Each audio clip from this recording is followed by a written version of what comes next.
میں ایک ایک جملے میں 5 سوالات کر کے اپنی گفتگو سمیٹتا ہوں۔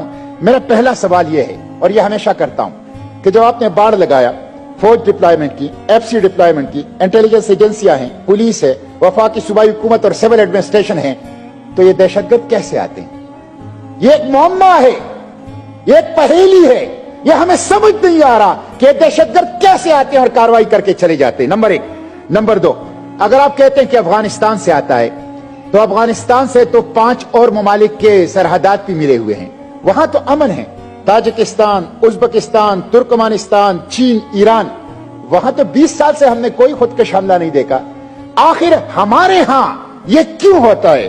اور تیسرا سوال یہ ہے کہ یہ دہشت گردی کے واقعات گزشتہ 20 سال سے میں دیکھتا ہوں، یہ دریائے سندھ کے اس پار کیوں ہو رہے؟